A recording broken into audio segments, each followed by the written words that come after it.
ഗെത്സമേൻ തോട്ടത്തിൽ മരണവേദന അനുഭവിക്കുകയും ഗാഗുൽത്തായിൽ കുരിശുമരണം കൈവരിക്കുകയും ചെയ്ത ഈശോ, പാപിയായ എൻ്റെ മേൽ കനിയണമേ.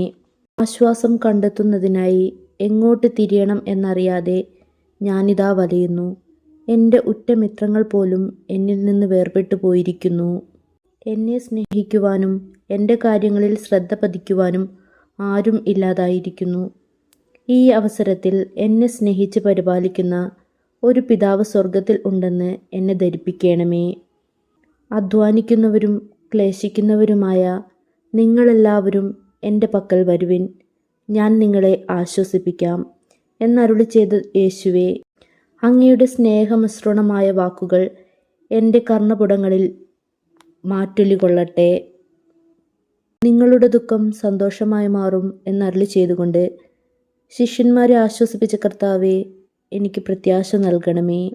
എൻ്റെ ആശകളും ആശങ്കകളും മറ്റാർക്കും വെളിപ്പെടുത്തുവാൻ നിർവാഹമില്ലാത്ത ഈ സാഹചര്യത്തിൽ എന്നെ ആശ്വസിപ്പിക്കുവാൻ എഴുന്നള്ളി വരണമേ. കുന്തത്താൽ കുത്തി തുറക്കപ്പെട്ട അങ്ങയുടെ തിരുഹൃദയത്തിൻ്റെ വരപ്രസാദവും ആശീർവാദവും എന്നും എന്നോട് കൂടെ ഉണ്ടായിരിക്കട്ടെ. ആമേൻ.